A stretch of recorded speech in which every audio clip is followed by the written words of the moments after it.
Hi everyone, thanks for joining in for part 2 of the interview with Amy Gill. In this particular section, Amy talks about her progress into academia and what that meant in terms of the type of work she was starting to investigate in relation to parents who were young parents who were in care at the time of becoming a parent, and the types of needs that these young people have and how services are not provided for them. It's a wonderful interview, giving her own insight into being in care herself, and particularly what it means to young people in care when they are pregnant and expecting to be parents, and how they can manage their own sense of parenthood while being in care, and what that particularly means to them. It's an interesting interview. I hope you enjoy it. My major in college was psychology and sociology, but it was a liberal arts degree, very different from Australia. So I got to study lots of different things. One of the things that I did was I studied abroad in Mexico in my third year, and that really just gave me the travel bug. I do remember saying to my foster mother all of the time in high school, I wanted nothing more, not only to leave their house and to leave that horrible little town, but I wanted to travel. I wanted to leave the US.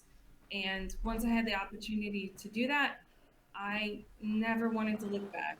So after I graduated from Antioch, I had applied for it was like a student visa or a post student visa that you could obtain in your last year within 6 months, I think it was, of finishing an undergrad degree. So I had been saving and saving for this throughout college, by working part time, working during, working when I could, so that I could afford to do this. So I was able to get a visa to the UK because that was the country that we had the exchange with in the US at that time, and that gave me, I think it was 6 months working visa.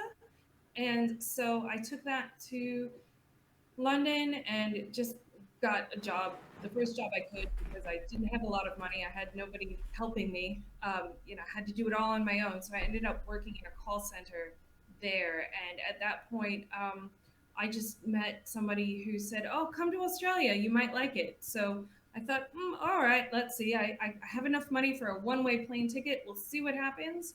And yeah, I spent 6 months in the UK, in London, working, saving up a bit, then traveled to Perth. The first place I lived in Australia was Perth. And there, as soon as I got to Australia, I fell in love with the country. I couldn't believe how clean and beautiful and just pleasant it was. I was shocked at the possibility of having health care. Now, all of my years in college, I had no health insurance, so I had a lot of health needs that were just neglected for a long time. And I thought, I have to stay here. So at the time in Perth in WA, there was a teacher shortage. So at that point, I was 23 years old. I had finished a Bachelor of the Arts, which didn't really, it wasn't a employment degree. There was no clear trajectory into a job. So I knew I had to do something else. And I thought about going into social work, but at that point I knew that I didn't have enough distance from the trauma I had experienced. But I knew I wanted to work with kids and help kids somehow, and the teacher shortage really helped. So when I moved to Perth, the first thing I did was I enrolled in a graduate diploma of primary education, and then completed that. That was a 12-month program, and then that's when I also began steps to get a permanent visa, and then later got citizenship. So from Perth, I got my graduate diploma in education and taught in primary schools throughout the States for a few years, but was looking for another challenge, so I decided to do a master's of research. And while doing the master's of research, I had to pick a research topic, and I had to do an essay for my teaching qualification that had asked you to pick a group of students with a specific set of needs and do like just a short research paper on them. So that's when I guess, first made my first step towards doing any sort of advocacy for young people in care, because I chose care experienced young people as my focus group.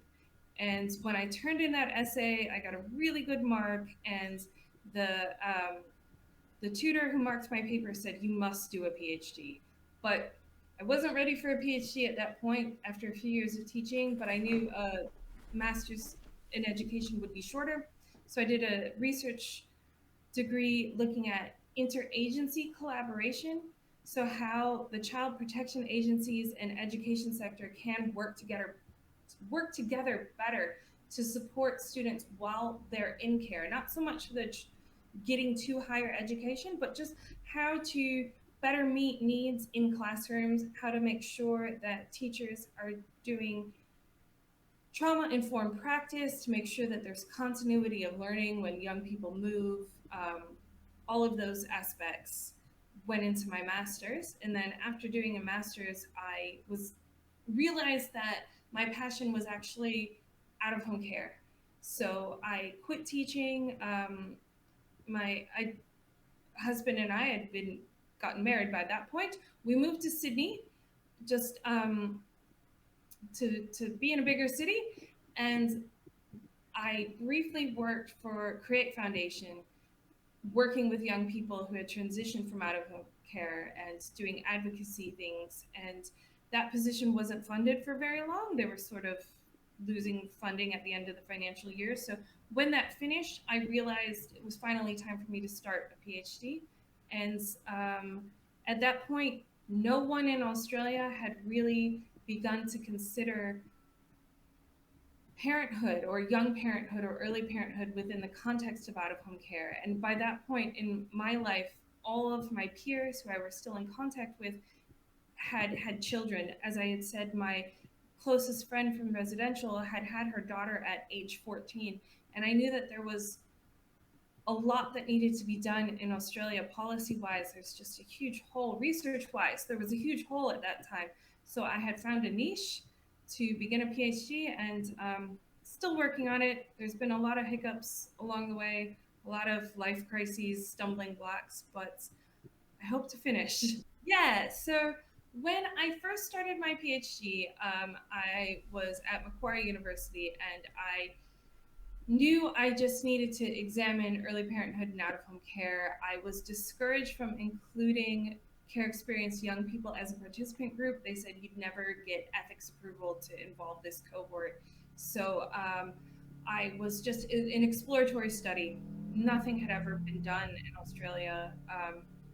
Very, very little. So I was just going to explore what was happening in Sydney, in New South Wales, what policies there were, what needs there were, and then I decided to transfer my candidacy to University of Sydney to have a more um, a research center that was more aligned with out of home care issues, because I started in the School of Education at Macquarie, and early parenthood is not that closely aligned with education per se. So at University of Sydney, by the time I had started there, a data set was going to become available so that I could do statistical analysis to even just identify the size of the cohort. We don't even know the numbers of young people who have children while they're still in care or in the year after care. There's very little has been done. So the next stage of my thesis will be to actually get access to that data so that I can do this analysis. But then the first stage, when I transferred to Sydney University, I was encouraged and did succeed in getting ethics approval to interview not only your child protection workers and foster carers and everyone who is a professional in this sector, but also young people in care. So at this point, my research aim is to explore the needs of this cohort. So that includes placement needs, that includes supports of all kinds. And part of knowing what the supports are is to identify who the cohort is.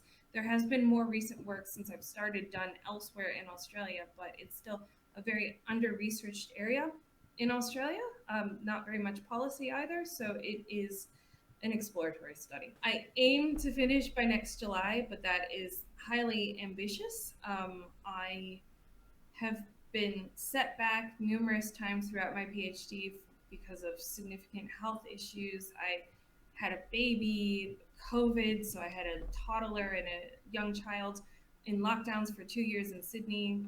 So there are a lot of things that are hindering my progress, but I do have all my interview data. I also did an initial exploratory survey of caseworkers, and I'm still navigating access to that statistical data. So submitting on time next July is sort of contingent on that. We'll see what happens.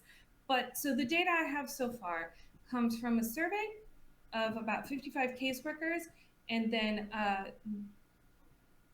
semi-structured interviews with 15 stakeholders, including young parents, including a foster carer, including other people who have worked to support care experienced young parents in many different professions, from law to parenting support. And the thing is, everyone has said basically the same thing, and it's not very different to what we see in the US in terms of what care experienced young people who are parents need is autonomy is a very big one, especially if you become pregnant while you're still in care. You have very little choice about what happens to you. You have very little choice about what happens next. And the young people, the parents who I've interviewed, and the people I've known throughout my life who have become parents at a young age know what is best for them. They know what they need. They know where they should be. They know what they want. Um, so even when it comes to things like housing, being able to access housing after care where you need or want to live, where your support network is.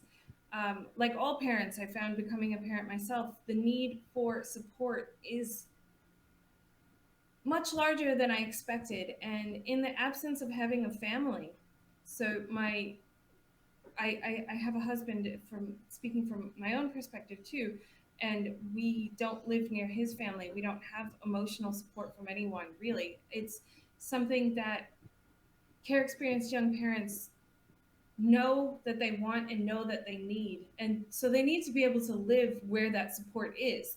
If it's a friend, whether it's, the partner or the father or whoever of the baby and their family, or whoever, wherever their support network is where they need to be, because all of the things you need to know to be a good parent would traditionally be taught intergenerationally by your mother, by your grandmother, by your aunties.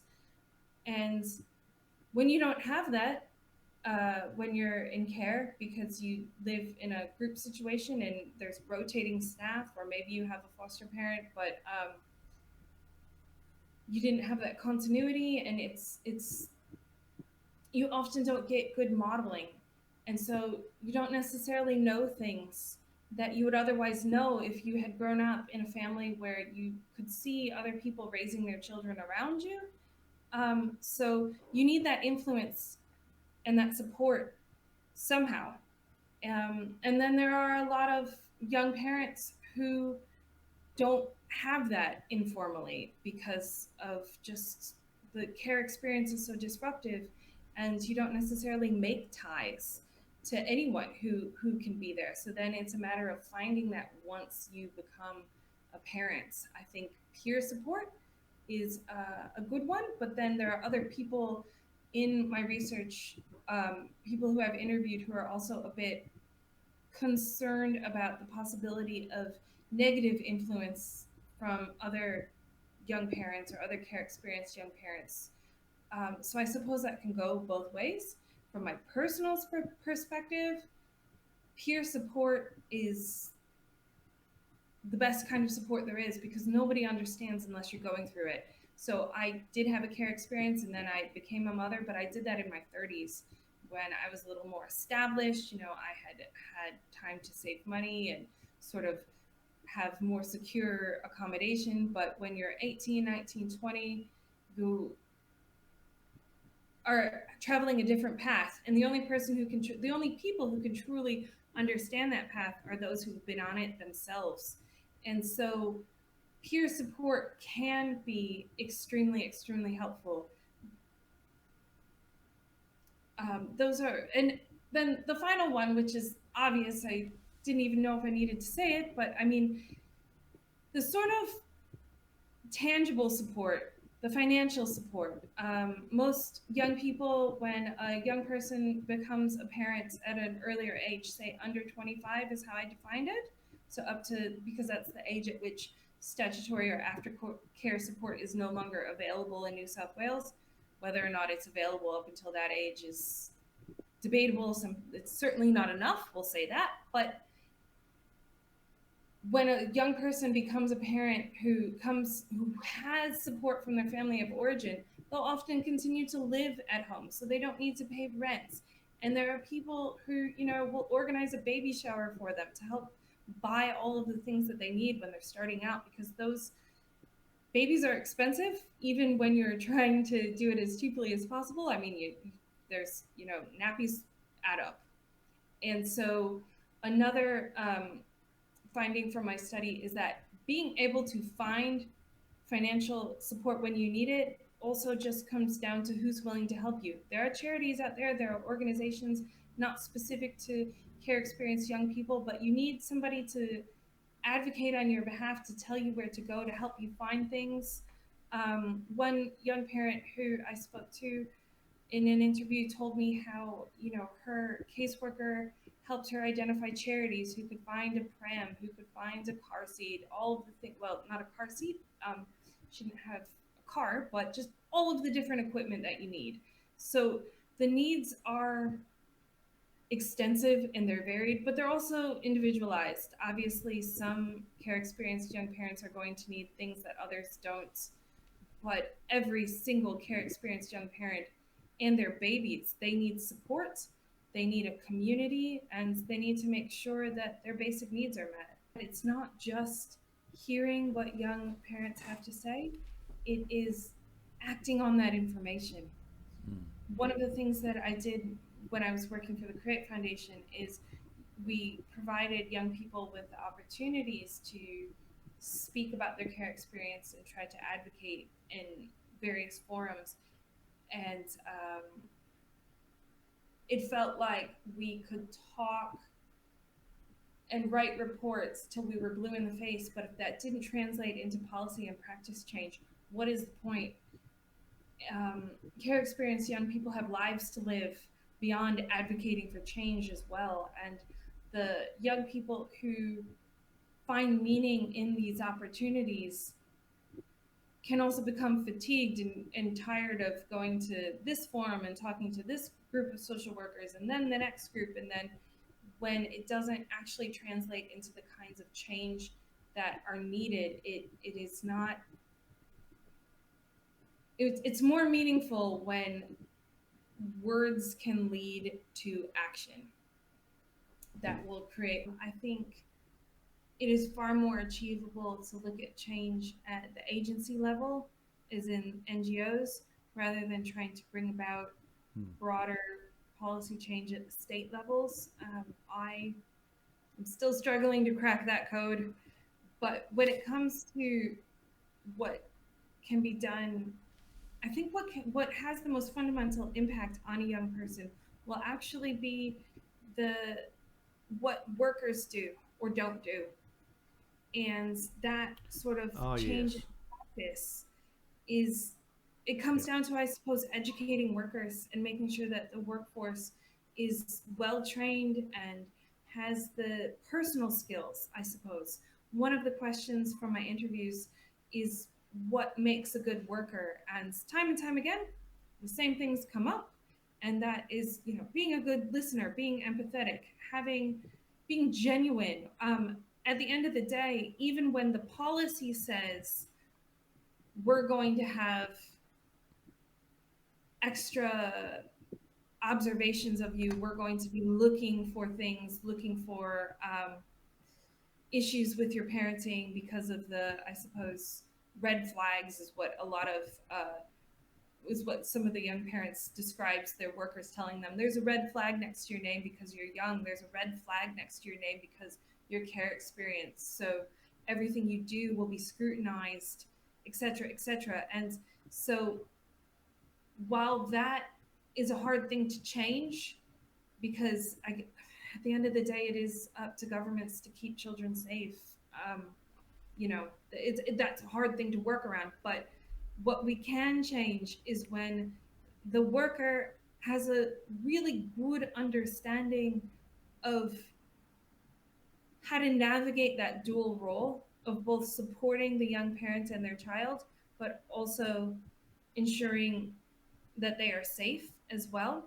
I think it's very easy for workers. I mean, I experienced it myself in care, feeling like I was constantly being judged and everything I did was never going to be good enough. Um, when you're a parent on top of that, and then you're responsible for another life, the judgment is much harsher and the risks are much higher because the emotional distress of the threat or even possibility that your child can be removed from your care is that much more difficult to bear when you've already experienced that yourself. So that is something that we that we need to ensure that workers know, that workers understand and really understand. A lot of the parents that I interviewed and said that the best workers that they had, the most understanding people who were able to actually support them, and if they did see something that was concerning, to be able to help and be strengths based and help them be the best parent they could be, were the ones who understood, who had lived experience themselves in one way or another. Maybe they had a child at a young age, maybe they had child protection involvement as in their own upbringing, so they had that sensitivity to what it means to having a worker in your home, in your space, judging what you do. But it could even just be genuinely relating to the young people you work with, as I'm sure know yourself. This can be the most arbitrary thing. It can be just liking the same music, realizing you're both a fan of, I don't know, a TV show or anything that can sort of connect you. And once you have that human connection and that relationship, the rest becomes harder, and you can work within the policy much easier when you're able to connect, when the young person connects with the worker and trusts them, and when the worker has a really solid understanding of what the young person and the young parent is going through, to be more empathetic to their needs. Thank you everybody for watching part 2 of this interview with Amy Gill. I hope you've learnt something from her experiences, and particularly from the work she is now doing in order to help us to better understand what it's like for young people who are in care who do become pregnant, what parenting means to them, and how we can communicate with them about what their particular needs are and how we can choose to work with them so that they and their children have better outcomes. Thanks everybody, take care and look after yourself.